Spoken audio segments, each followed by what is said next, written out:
Middle education के एक धमाकेदार वीडियो में आपका स्वागत है। मिडिल एजुकेशन कक्षा 10वीं के हिंदी के फुल लेंथ का 2 टेस्ट ले चुका है। पहला टेस्ट 40 नंबर का था, दूसरा टेस्ट वेबसाइट में हुआ था और यूट्यूब में मैं लाइव भी हुआ था, वो टेस्ट भी 40 नंबर का था।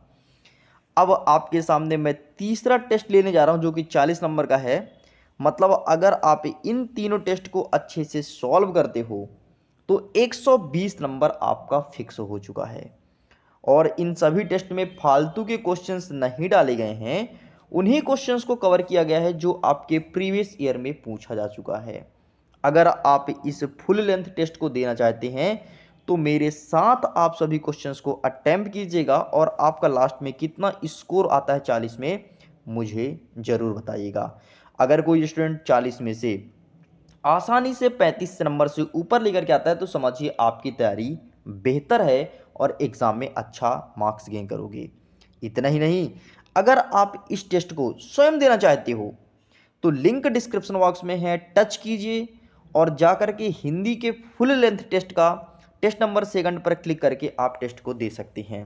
तो चलिए अब हम आपके सामने लाइव टेस्ट को स्टार्ट करते हैं फटाफट। सबसे पहले जैसे आपको लिंक मिलेगा तो यहाँ पर लिखा रहेगा कक्षा 10वीं हिंदी फुल लेंथ, ठीक है, 40 वस्तुनिष्ठ प्रश्न, ठीक है। और यहाँ पर लिखा है कि अभी तक मिडिल एजुकेशन हिंदी के 140 प्रश्न का टेस्ट ले चुका है, अब 40 टेस्ट फिर आपके सामने है एंड स्टार्ट बटन को क्लिक करना है। जैसे स्टार्ट होता है तो आप यहाँ पर अपना नाम लिखेंगे, जैसे कि मैंने नाम को फिल कर दिया एंड यहाँ पर लिखेंगे अपना मोबाइल नंबर। मैंने यहाँ पर मोबाइल नंबर भर दिया 74 70 705 703 एंड मैंने स्टार्ट को इस पर टिक किया एंड ये रहे आपके क्वेश्चंस, ठीक है। अब चलिए, पहला नंबर कहता है कि परशुराम ने किसकी भुजा काटी थी। हमारे ऑप्शंस कहते हैं सहस्त्र के, रावण के या मेघनंद के या खरदूषण के। तो आपकी किताब के अकॉर्डिंग उन्होंने सहस्त्र बहु की भुजा काटी थी एंड यही इसका सही आंसर होगा। अगर आपके दिमाग में यही आया था तो सिंपल सा इसको टिक कर दीजिए। आगे बढ़ते, नेक्स्ट कहता है कि चौपाई में कितनी मात्राएं होती है। ये प्रश्न बहुत ज़्यादा इंपॉर्टेंट है। एमपी बोर्ड हर साल रिपीट करता है इस प्रश्न को, आपको पता है। एमपी बोर्ड 2020 में प्रश्न पूछा था, फिर 21 में पूछा है, फिर 22 में पूछा है और जा करके 24 में पूछने की तैयारी बना लिया है। तो चौपाई में कितनी मात्राएं होती है, तो चौपाई में होती है 16 मात्राएं, अर्थात option number the is correct answer. अगर आपके दिमाग में भी यही उत्तर था तो आप एक नंबर अपना काउंट कर सकते हैं। आगे बढ़ते, नेक्स्ट कहता है कि बाल गोविंद भगत गीत गाते समय क्या बजाते थे। यहाँ पर ऑप्शंस कहता है ढोलक, ढपला, सारंगी या खजड़ी। बहुत ज़्यादा इंपॉर्टेंट क्वेश्चन है, हर साल रिपीट हो रहा है और आप स्वयं देखोगे कि मेरे 2 से 3 टेस्ट में भी ये क्वेश्चन रिपीट हुआ है। इसका रीज़न ये है कि ये आपके एग्ज़ाम में आ रहा है। तो इसका सही आंसर आपको लगाना है ऑप्शन नंबर डी, खजड़ी इस करेक्ट आंसर। अगर आपके दिमाग में यही था, एक नंबर आप फिर से काउंट कर सकते हैं। आगे बढ़ते हैं, नेक्स्ट कहता है कि दशानन में कौन सा समास है। दशानन का मतलब होता है 10 आनन, अर्थात 10 सिरों का समूह। 10 सिरों का समूह अर्थात द्वंद्व समास तो होगा नहीं, क्योंकि द्वंद्व समास जैसे माता और पिता ऐसे शब्द मिलकर के बनता है, मतलब दो ऐसे शब्द से मिलकर बने जिसका कोई सार्थक अर्थ हो, वह द्वंद्व समास कहलाता है, ठीक है। द्विगु समास जो होता है वो होता है संख्यावाची, ठीक। जैसे कि मैं बोला दशानन, तो दशानन में 10 सिरों का समूह द्विगु समास हो सकता है, लेकिन यहाँ पर दशानन द्विगु समास का सेटिस्फाई एग्जाम्पल नहीं बैठता तो ये भी काउंट नहीं किया जाएगा। हमारा नेक्स्ट कहता है कर्मधारय और बहुप्रिय, तो इसका सही आंसर आपको लगाना है बहुप्रिय समास, अर्थात option number D is correct answer. आगे बढ़ते हैं। अच्छा, इसको भी मैं टिक कर देता हूँ। ये अगर आपने भी यही सोचा था तो फाइनली इसे भी टिक कीजिएगा और आपके सामने मैं टेस्ट को सबमिट करके भी दिखाऊंगा। आगे बढ़ते हैं, 5वां नंबर कहता है कि भारत का स्विट्जरलैंड किसे कहा जाता है।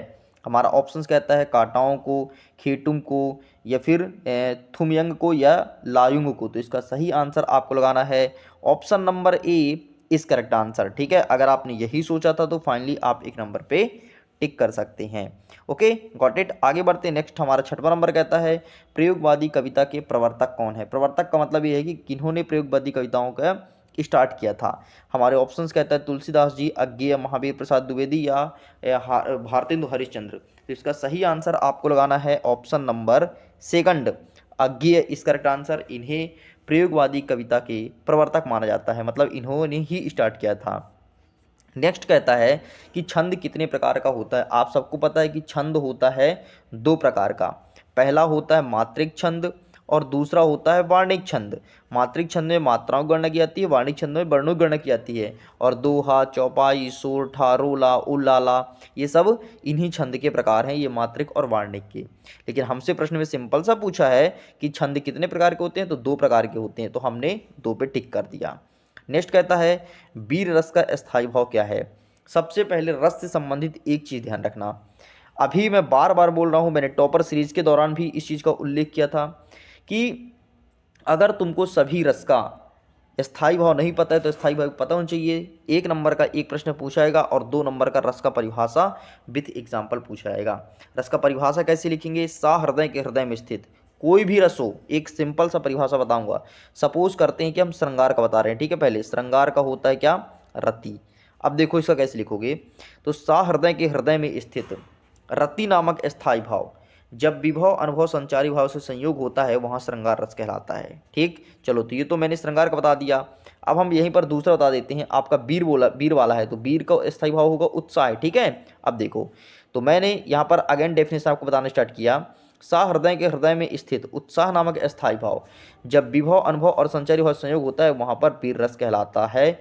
और सभी रस का आपको स्थायी भाव पता होना चाहिए, मैं फिर से बोल रहा हूँ। ठीक, तो इसे मैं कर दिया टिक, क्योंकि यही इसका सही उत्तर है।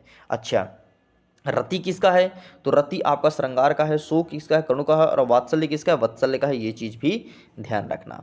आगे बढ़ते हैं, नेक्स्ट कहता है 9वां नंबर, सभ्यता डैश डैश डैश परिणाम है। सभ्यता किसका परिणाम है, तो बच्चे को पता होगा कि सभ्यता संस्कृति का ही परिणाम है। ना तो यहाँ पर वातावरण आएगा, ना तो यहाँ पर आपका दोनों आएगा, फिर इनमें से कोई नहीं, ठीक है। और कोई सेटिस्फेक्साइड या फिर सेटिस्फाइड करता भी नहीं है। चलिए आगे देखते हैं। नेक्स्ट, श्रृंगार रस का स्थायी भाव क्या है, मैंने ऊपर ही उल्लेख किया है। मैं उम्मीद करता हूँ आप सभी से गलत सही कर पाएंगे, गलत कोई नहीं करेगा। श्रृंगार रस का स्थायी भाव आपका रति होता है, तो हमने इस पर टिक कर दिया, ठीक है। हम भी आपके सामने टेस्ट ही अटैम्प्ट कर रहे हैं, ठीक, हमने भी कोई पहले से पढ़ के नहीं बैठा है। चलिए जी, आपके सामने अटैम्प्ट करते हैं, देखते हैं कि हम कितना सही कर पाते हैं आपके सामने। आपको पता है इस टेस्ट को हमारे टीम के द्वारा बनाया गया है, और मैंने उनसे अनुरोध किया था कि प्लीज़ उन्हीं क्वेश्चंस को आप रखिएगा जो प्रीवियस ईयर में पूछे जा चुके हैं। और सचमुच यहाँ पर बहुत ही बेहतरीन क्वेश्चन है। मैं खुद अब आपके सामने एक एक क्वेश्चन को कवर कर रहा हूँ। शिव का धनुष किसने तोड़ा था, इसे आई थिंक मैं टेस्ट नंबर फर्स्ट में कवर किया था जब फुल टेस्ट लिया था, तो ठीक है।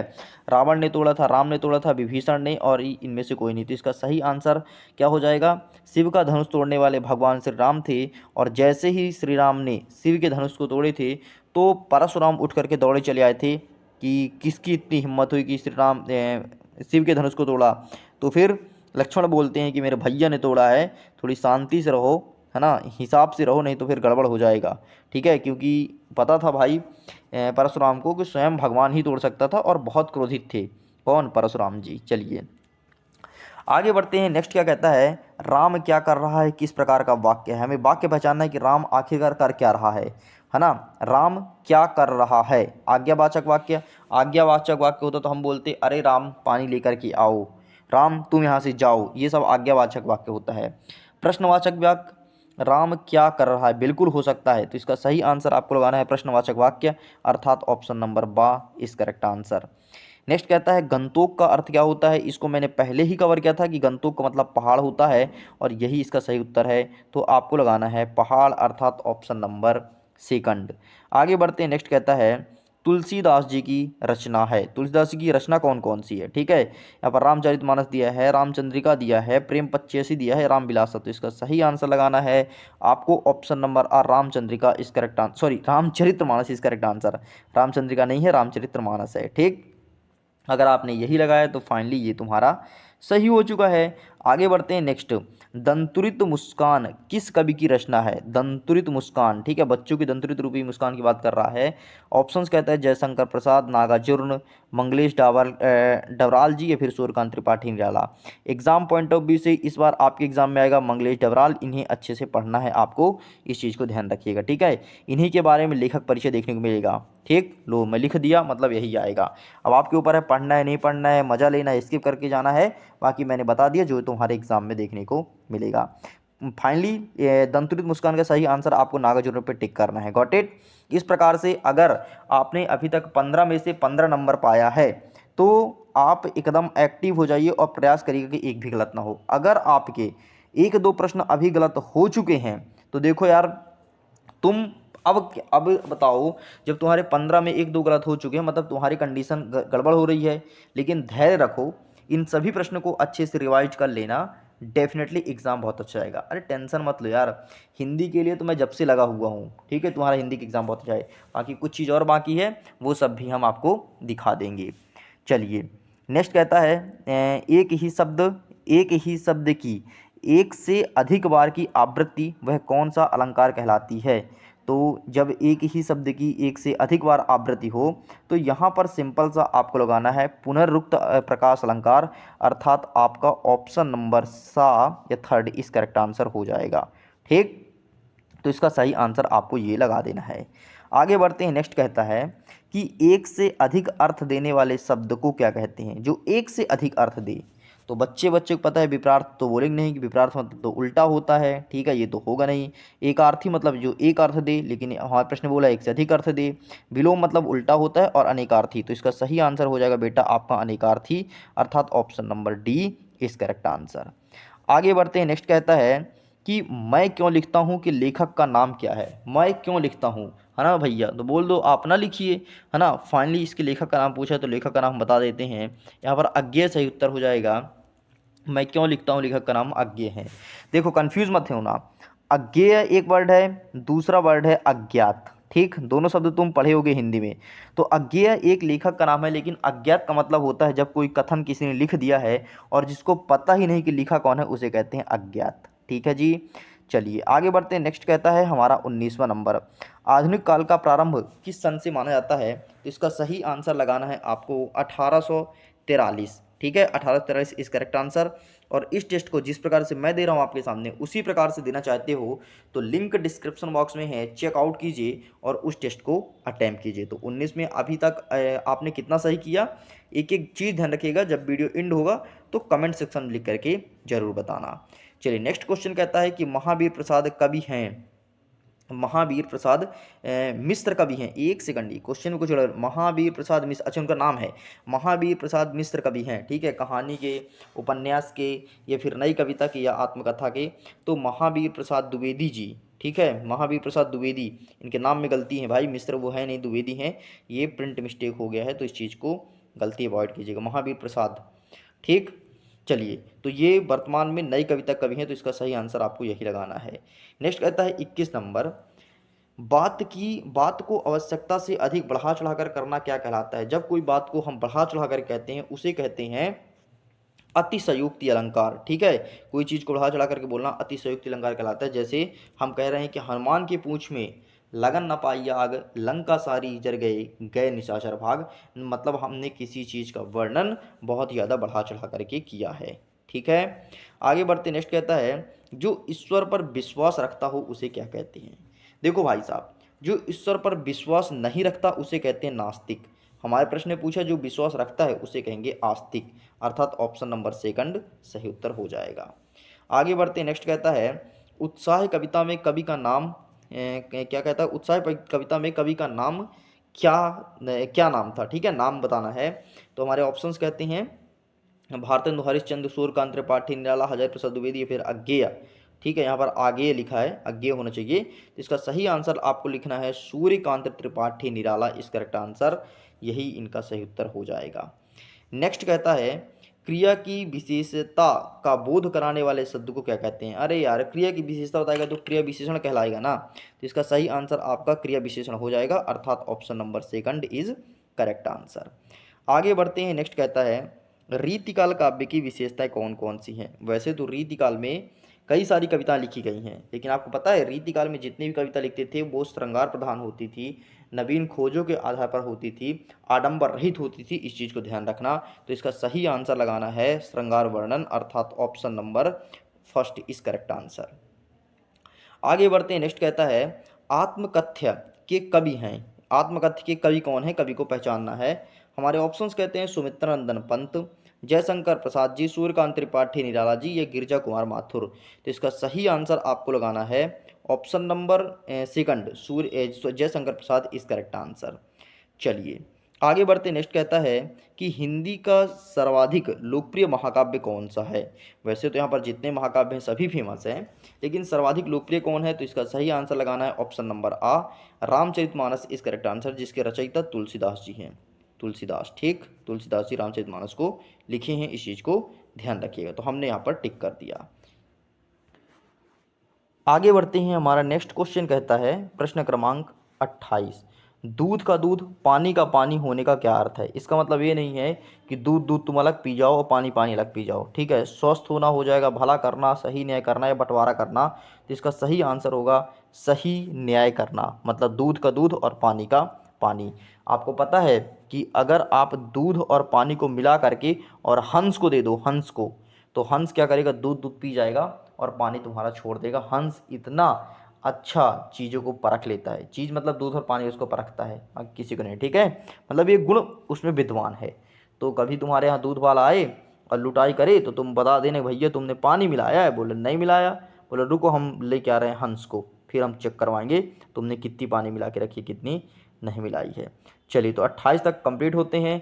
आपने कितना नंबर पाया, अभी पूरे सही जा रहे हैं ना, अभी मत बताना, अंतिम बताना कि तुम 40 में से कितने नंबर पाए हो। चलिए आगे कहता है 19 नंबर, सना सा ना हाथ जोड़ी किसकी रचना है। वाह, कठिन प्रश्न पूछा गया है, शायद ही बहुत कम स्टूडेंट्स इसका आंसर कर पाएं। चलिए इसका आंसर बताइए भाई कमेंट सेक्शन में लिख करके, फटाफट बताओ कमेंट सेक्शन में आंसर, फटाफट फटाफट, आपको 1 सेकंड का समय देता हूँ। चलिए मैं बताऊँ इसका आंसर। हमारे ऑप्शंस कहते हैं मनु भंडारी जी, कमलेश्वर जी, मधु कंकरिया जी या फिर शिव प्रसाद मिश्र जी। तो इसका सही आंसर आपको लगाना है ऑप्शन नंबर सी, मधु कंकरिया की ये रचना है। नेक्स्ट कहता है बिहारी किस काल के प्रमुख कवि हैं। बिहारी जी के बारे में बोला गया है। हमारा ऑप्शन नंबर फर्स्ट कहता है वीरगाथा काल, आधुनिक काल, रीतिकाल या फिर इनमें से कोई नहीं। तो बिहारी जो थे वो रीतिकाल के कवि थे, ठीक है। तो यहाँ पर आपको ऑप्शन नंबर सा पे टिक करना है। नेक्स्ट कहता है कामयानी क्या है। कामयानी क्या है, एक आपका महाकाव्य है, खंड काव्य है, ये फिर दिनों, दिनों नहीं यहाँ पर दोनों होना चाहिए, दोनों, ठीक, एडिट करना। बाकी आज मैं बोलता हूँ कि गलती कम से कम की जाए, ठीक है, ये गलतियाँ अच्छी बात नहीं होती हैं, इनमें से कोई नहीं। तो इसका सही आंसर लगाना है कामयानी एक महाकाव्य है जो कि बहुत ही फेमस है, जिसके रचयिता जयशंकर प्रसाद जी हैं, ठीक। तो यहाँ पर हमने भी कामयानी पर मैच कर दिया। नेक्स्ट कहता है कामयानी किसकी रचना है। वाह क्या प्रश्न पूछा है, तो वो चीटिंग हो गया यार, मैं तो उत्तर आपको ऊपर बता दिया जयशंकर प्रसाद। चलो इसका आंसर सबको पता चल गया भाई, चीटिंग हो गया, चीटिंग हो गया। अब मैं अपने मुंह को कम खोलूँगा थोड़ी, ताकि चीटिंग ना हो। बताओ, मुझे पता नहीं था ये क्वेश्चन नीचे डाला, नहीं तो मैं तो बोलता ही नहीं। मुझे बहुत खेद है कि 1 नंबर आपको फ्री में मिल गया। जिसके कारण अस्थायी भाव जागृत होती है उसे क्या कहते हैं। आलंबन कहते हैं, उद्दीपन कहते हैं, दोनों कहते हैं, फिर इनमें से कोई नहीं। भाई आलंबन ही कहलाता है जिसके कारण अस्थायी भाव जागृत होती है, ठीक है। बहुत सारे स्टूडेंट्स इसका उत्तर समझेंगे उद्दीपन। उद्दीपन नहीं होता, जिसके कारण अस्थायी भाव जागृत होती है उसे आलंबन कहते हैं, अर्थात हम आलंबन पे टिक करेंगे। आगे बढ़ते नेक्स्ट कहता है 34 नंबर, बिस्मिल्लाह खां किस मंदिर में रोजाना शहनाई बजाते थे। तो ये भाई साहब बालाजी का मंदिर पहुंच जाते थे और बजे लगे थे एकदम शहनाई बजाने। इसका सही आंसर आपको बालाजी पे टिक करना है। चलिए आगे बढ़ते हैं। नेक्स्ट कहता है अर्थ के आधार पर वाक्य कितने प्रकार के होते हैं। बहुत ही तगड़ा प्रश्न पूछा गया है। देखो बेटा, एक प्रश्न पूछता है रचना के आधार पर, तो रचना के आधार पर होते हैं 3 प्रकार के, ध्यान सुन लो कान खोल के।